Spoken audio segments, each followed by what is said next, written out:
Ada 4 jenis di dalam Al-Quran yang menunjuk pada keadaan manusia secara umum berdasarkan kebahagiaan dan kesuksesan hidupnya. Ada berapa jenis? 4 ya. 1, ini yang paling ideal. Manusia yang mendapatkan kebahagiaan, kesuksesan dunia dan akhirat. Jadi dunianya dia bahagia, sukses, akhiratnya pun dia bahagia dan sukses. Dan umumnya ini yang memang diharapkan oleh setiap insan, sehingga doa-doa yang dipanjatkan pun malam dan siang itu tidak lepas dari 2 permohonan ini. Itu ada di Al-Quran surah kedua Al-Baqarah di ayat 201, paling kanan sebelah bawah di mushaf tuh. Wa minhum may yaqulu rabbana atina fid dunya hasanah wa fil akhirati hasanah wa qina adzabannar. Ini golongan pertama. Dan di antara manusia itu ada yang konsisten memohon kepada Allah agar ia dianugerahi kehidupan dunia yang membahagiakan dan menyukseskan. Jadi ada bahagia saja, ada sukses saja, ada bahagia dan sukses. Ada orang hidupnya sukses, mawaddahnya banyak, tapi belum tentu bahagia, sakinahnya belum tentu diraih. Kaya iya, tapi kekayaan itu tidak membawa ketenangan dalam berkehidupan. Ada yang begitu? Ada. Jadi ibu pilih mana? Kaya tapi gelisah atau miskin tapi tenang? Alhamdulillah. Oke. Nah, kaya dan tenang, sukses dan bahagia. Maka itu yang dimaksud di ayat ini. Ada orang yang konsisten dengan permohonannya. Dia memohon kepada Allah Subhanahu wa taala agar hidupnya di dunia itu bisa tenang dan sukses, bahagia dan sukses, serta kesuksesan dan kebahagiaan ini bisa dibawa lestari sampai pulang ke akhirat.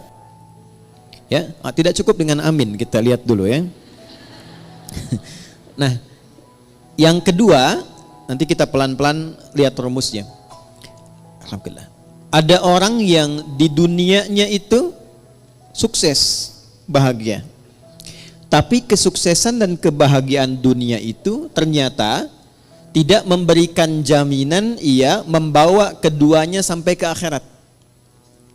Tapi menariknya kata Al-Quran, secara psikologi ada manusia yang penting dunianya sukses dulu. Yang penting dunianya bahagia dulu.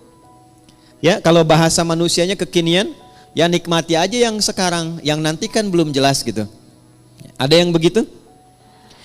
Itu pasti akan ditemukan karena golongan ini pun diisyaratkan di Al-Quran di ayat yang ke-200-nya.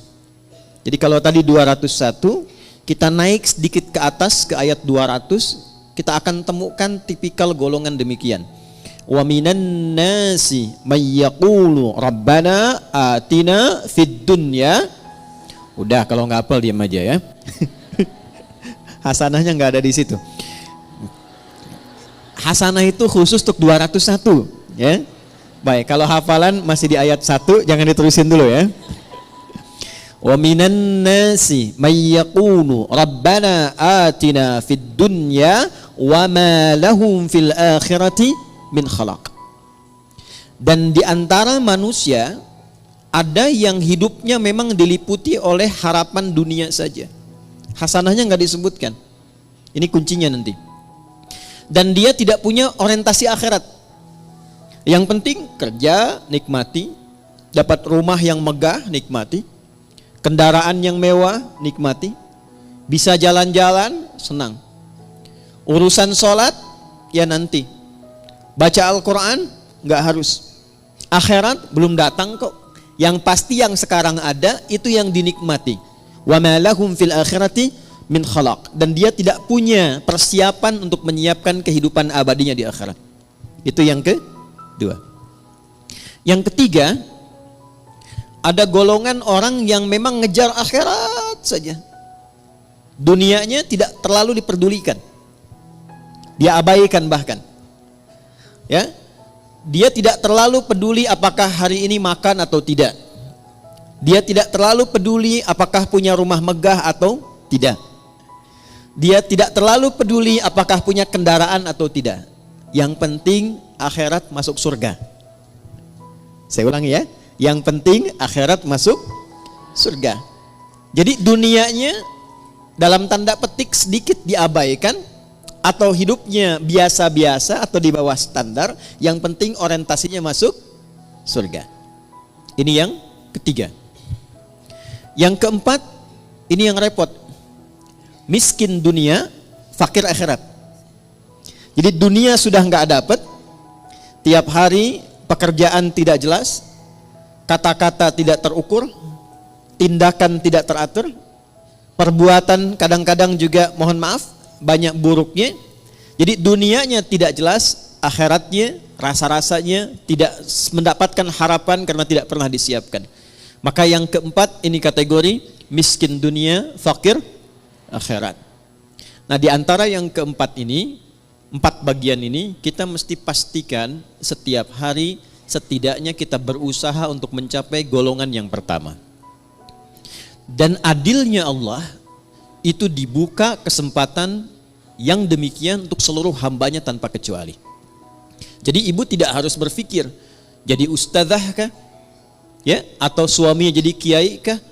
Jadi pejabat kah? Jadi hartawan kah? Semua sepanjang kita menjadi bagian dari hamba Allah, maka terbuka untuk mendapatkan bagian golongan yang pertama. Wa minhum may yaqulu rabbana atina fid dunya. Nah, itu kuncinya. Sepanjang kita, saya, Anda, kita semua memegang satu kunci ini, maka janji Allah itu pasti ditepati dan disampaikan dalam Al-Quran. Itu akan dibimbing untuk mendapatkan 2 hal yang diharapkan tadi. Kuncinya cuma satu, yaitu hasanah. Hasanah ini bukan nama ya Bu ya. Jadi kalaupun ibu punya nama Hasanah pagi ini, tapi kalau prakteknya tidak diamalkan, itu belum tentu bisa meraihnya. Jadi ini kuncinya. Kita antarkan dulu sebentar sebelum kita mengimplementasikan atau menjalankan program kita hari ini untuk diskusi. Kita tekankan sedikit karena saya khawatir ibu datang ke sini gitu kan. Kemudian juga teman-teman yang ikhwan bergabung, tapi datangnya tidak membawa kebahagiaan. Datang tidak membawa kesenangan. Apapun yang tidak dikerjakan dengan menyenangkan, itu tidak akan melahirkan hasil yang maksimal. Ibu kalau masak, hatinya nggak tenang. Masakannya enak nggak? Nggak. Ngantarkan anak, situasi hatinya nggak tenang. Enak nggak? Tidak. Karena itu Islam selalu mengajarkan, selalu hadirkan kesenangan, kebahagiaan dalam semua aktivitas yang dikerjakan. Termasuk sholat. Termasuk baca Al-Quran. Ya, usahakan kalau ngaji itu hatinya tuh disenangkan dulu, ditenangkan. Beda kalau sedang gelisah kemudian ngaji, itu rasanya nggak akan enak. Ayat-ayatnya nggak akan nyampe ke kolbu. Baru masuk sedikit di lisan sudah berhenti lagi. Masuk berhenti lagi. Karena itu rumusnya yang pertama kata Al-Quran, saya agak sedikit percepat untuk menyampaikan pada inti diskusi kita. Wa minhum may yaqulu rabbana atina fid dunya. Nah ini, enggak pakai alif lam ya. Tidak menggunakan alif lam. Artinya nakirah, general, terbuka untuk siapapun dalam suasana apapun. Adilnya Allah, Rahman dan Rahimnya Allah, Allah menginginkan semua hambanya tanpa kecuali. Baik laki-laki, perempuan, tua, muda, besar, kecil, keadaan sosial apapun menurut manusia pada umumnya, kata Allah, ia punya kesempatan yang sama untuk sukses dan bahagia dunia sampai akhirat. Jelas sampai sini? Baik. Apa itu hasanah? Ya. Ada yang tahu hasanah itu apa?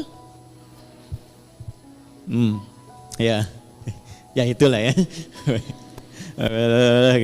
Baik.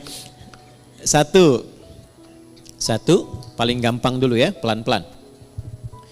Hasanah itu sifat dari karakter ihsan.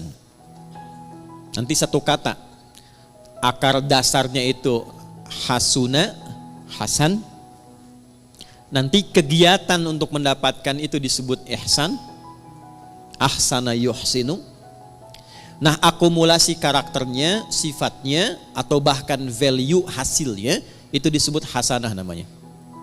Jadi kalau kita mengerjakan sesuatu dengan sifat ihsan, nah itu hasilnya disebut dengan hasanah.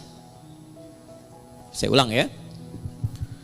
Kalau kita mengerjakan segala hal dengan sifat ihsan. Sifat ihsan. Ini, ihsan.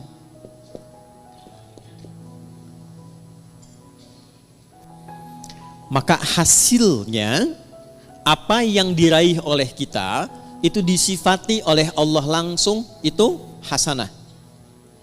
Contoh, saya mau minum. Fungsi minum itu menghilangkan haus. Jadi kalau ibu minum pakai tangan kanan, pakai tangan kiri, haus tetap hilang. Sepakat? Baik.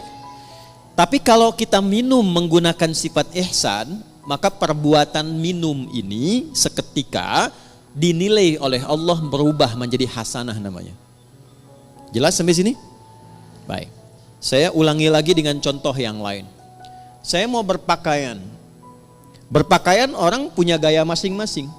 Tapi ketika cara berpakaian ini dilakukan dengan ihsan, maka cara berpakaian kita itu disebut apa? Hasanah namanya. Nah, bagaimana semua perbuatan ini bisa dilakukan dengan ihsan? Maka rumusnya ditemukan dalam hadis Muslim, nomor hadis ke-8. Agak cepat ya. Hadis riwayat Imam Muslim, nomor hadis yang ke-8, yang meriwayatkan sahabat Umar bin Khattab radhiyallahu taala anhu.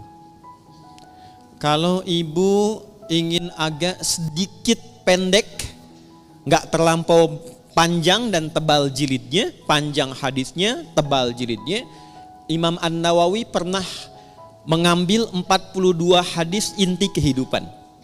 Jadi selama kita berkehidupan, kalau belajar 42 hadis ini, kehidupannya akan cenderung mendekatkan pada kebahagiaan dan kesuksesan. Dalam bahasa Arab, 40, 41, 42, sekitar 40-an, itu disebut dengan arba'in namanya. Maka beliau memberi nama kitab hadisnya dengan Al-Arba'in. Dikenal dengan Al-Arba'in An-Nawawiyah.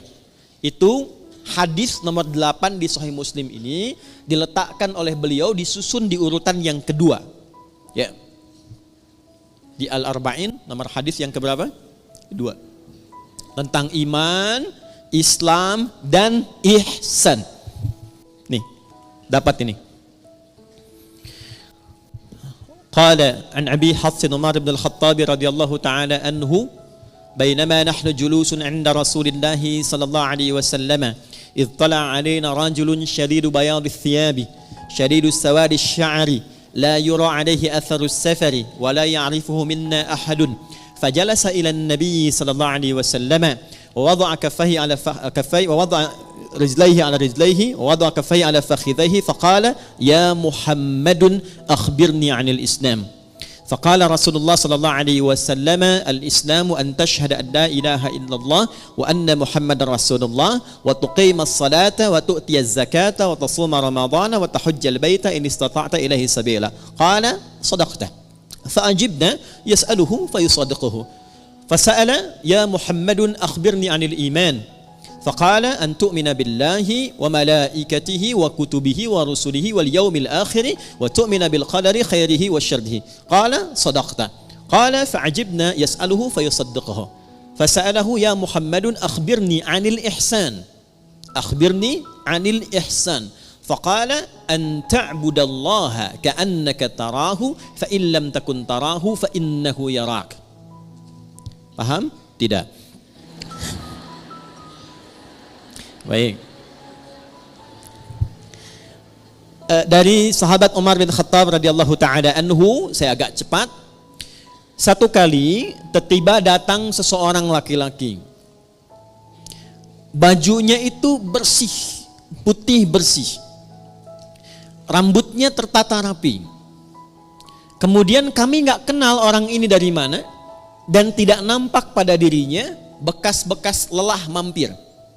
Fajalasa ilan Nabi sallallahu alaihi wasallam, lantas beliau maju dalam ta'limnya Nabi, maju ke saf depan. Kemudian yang paling menarik itu meletakkan lututnya dekat lutut Nabi, ya, fa asnada rukbatayhi ila rukbatayhi wa wada'a kaffayhi ala fakhidhayhi, dan meletakkan telapak tangannya di pahanya. Ini memberikan kesan, satu, sebelum sampai ke isi hadisnya, memberikan kesan Nabi sedang mencontohkan malaikat yang sedang menyamar menjadi penuntut ilmu kalau ingin sukses belajarnya. Bukan hanya untuk ibu yang dari majlis taklim sekarang. Misal, anaknya ibu ingin sukses di sekolahnya, yang sedang kuliah di kampus ingin sukses belajarnya, maka tiru pembuka hadis ini tips bagaimana menjadi seorang penuntut ilmu yang sukses dan cepat mendapatkan ilmunya. Satu, ini yang langsung contohkan malaikat yang menyamar, dan itu diminta oleh Nabi untuk ditiru. Karena nanti di akhir hadisnya Nabi mengatakan, hadza Jibril atakum liyu'allimakum dinakum. Ini Jibril yang sedang menyamar, datang untuk mengajarkan kepada kita bagaimana tentang pokok-pokok ajaran agama kita. Satu, kalau datang ke majlis ilmu, kata Nabi lewat hadis ini, tiru Jibril alaihi salam saat menyamar, fokus untuk datang. Pertama, kenakan pakaian terbaik supaya nyaman. Jadi kalau sejak saat akan berangkat itu kita sudah menyiapkan diri, mengenakan pakaian yang rapi, jadi kerapian itu menunjukkan kesungguhan. Satu. Yang kedua, upayakan gak mampir-mampir, sehingga fokusnya itu nanti kepada pelajaran. Kalau ibu berangkat ke sini, jam 6 berangkat, tapi agendanya mampir dulu soto sebelah sana, kupat tahu pada larang sebelah sana, kan? Kemudian mampir dekat situ ada mie ayam, ya. Jadi 30% sudah diambil, nyampe sini sudah terlambat, tinggal fokusnya 70%, ya. Oke, kemudian ketika sampai, upayakan sedapat mungkin ambil saf pertama. Sedapat mungkin. Ya, kemudian terus ke belakang, terus ke belakang, terus ke belakang. Sehingga apa yang kemudian disampaikan lebih mudah didengar. Lebih jelas, lebih baik. Awas nih, ini mahasiswa kadang-kadang datang sudah masuk kampus, duduk paling belakang, sudah nggak pernah nanya, absen titip teman tuh ya. Nah, itu bukan tipikal seperti yang diinginkan hadis ini. Kalau ingin sukses, ambil akses yang memudahkan kita untuk mendapatkan informasi. Kalau enggak terlampau dekat di depan, cari yang dekat mic, ya, supaya mudah mendapatkan apa yang disampaikan. Lalu setelah itu, ini dia poinnya. Beliau kemudian bertanya. Kalau tidak tahu, tanya. Kalau ingin dapat informasi baru, tanya. Itulah sebabnya kenapa tema hari ini kita tanya jawab, salah satunya ingin mengamalkan hadis yang disampaikan ini. Tapi sebelum ke sana, kita ingin pastikan semua yang bertanya itu berada dalam naungan kasih Allah untuk mendapatkan kebahagiaan dan kesuksesan dalam hidupnya. Di antara yang ditanyakan itu ada 4 pertanyaan. Satu di antara 4 ini adalah ihsan. Ya, fokus, saya akan langsung cepat ke ujungnya. Al-ihsanu, ihsan itu an ta'budallaha. Perhatikan cara menerjemahkannya. Izin saya pelankan. An ta'budallaha, engkau menjadikan seluruh aktivitasmu sebagai ibadah karena Allah. Saya ulang ya. Sebab nanti kalau cuma lihat terjemahan, artinya menjadi begini, engkau menyembah Allah. Itu tekstual. Sedangkan penjelasan detailnya, ya, kalau kita keluarkan kata per kata dan rumus bahasa Arabnya, itu menjadi begini terjemahan tafsirnya. Engkau menjadikan seluruh aktivitasmu sebagai ibadah karena Allah. Dulu satu poinnya. Jadi bukan cuma sholat saja.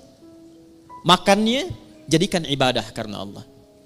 Berpakaiannya jadikan ibadah karena Allah. Berumah tangganya jadikan ibadah karena Allah. Saya tes sebentar ya. Maaf ya, maaf.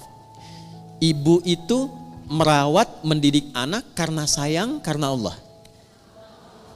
Masa? Hah? Ganti ya. Baik. Ibu itu berpartner dengan suami karena cinta atau karena Allah? Ini maksa banget ya, cinta karena Allah. Udah. Itu ada cirinya. Gini contoh. Saya kalau mau minumnya karena Allah, maka saya akan ikuti apa yang Allah inginkan dari kegiatan minum itu. Bukan sekedar minumannya, Bu. Allah suka apa tidak ini? Ya. Ini jenis minumannya disukai Allah atau tidak? Tidak mungkin ada seseorang yang ingin minum karena Allah, tapi dia meminum sesuatu yang tidak disukai Allah. Allah suka bir tidak? Whisky. Dan mustahil ada orang minum bir pakai bismillah kan? Bismillah. Mudah-mudahan dosanya kurang dikit, kan nggak mungkin. Ya kan? Nah, yang kedua, bukan hanya minumannya benar, ini minuman Allah suka. Minuman yang baik, yang halal. Tapi cara minumnya pun dia ikuti seperti Allah inginkan. Contoh begini. Bagaimana cara minum yang baik yang Allah inginkan?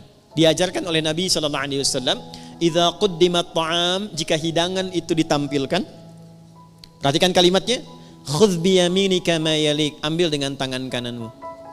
Satu. Yang paling dekat denganmu. Ini ada di sini misalnya. Izin. Kemudian di sisi lain ada minuman yang agak jauh. Yang diinginkan oleh Allah, contoh lewat Nabi, ambil yang paling dekat dengan tangan kananmu. Ketika ibu meminum seperti ini, diambil yang paling dekat dengan tangan kanan, dalam rangka menaati Allah lewat petunjuk Rasulullah, itu sudah masuk kategori ihsan. Selanjutnya, Sammillaha au qulu bismillahirrahmanirrahim. Sebelum diminum, ucapkan dulu Bismillahirrahmanirrahim. Itu saat dilakukan semua tahapan itu, maka kegiatan minum itu disebut ihsan namanya. Biar jelas ya Bu ya, contohkan nih biar jelas. Ini buka dulu tutupnya, ya, karena nggak mungkin diminum dengan tutup. Ya. Ambil dengan tangan kanan, jelas? Sebut nama Allah, Bismillahirrahmanirrahim. Minum. Alhamdulillah. Jelas? Belum jelas? Ambil dengan tangan kanan. Sebut nama Bismillahirrahmanirrahim. Jelas? Alhamdulillah. Maka saya pelan-pelan, kegiatan minum itu yang disebut dengan ihsan, dan dia menghasilkan nilai di sisi Allah disebut dengan hasanah namanya. Nah, hasanah inilah yang kemudian melahirkan apa yang kita sebut dengan berkah. Berkah. Ini dia.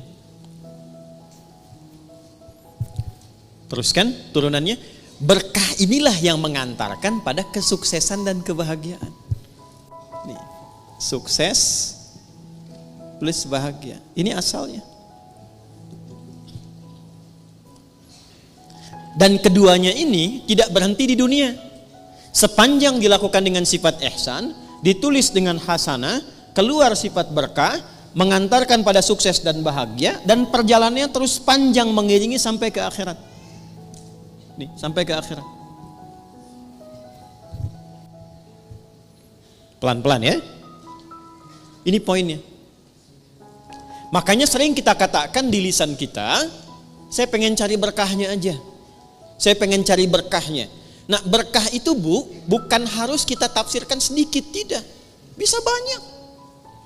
Bahkan kalau kita lihat bahasa Al-Quran, lafaz berkah dalam Al-Quran itu yang paling menarik ketika benar dikerjakan dengan sifat ini, itu dijamakkan bentuknya. Bentuknya jamak. Yuk, saya gali dengan cepat sedikit ya Bu ya. Pelan-pelan lihat rumusnya ke sini.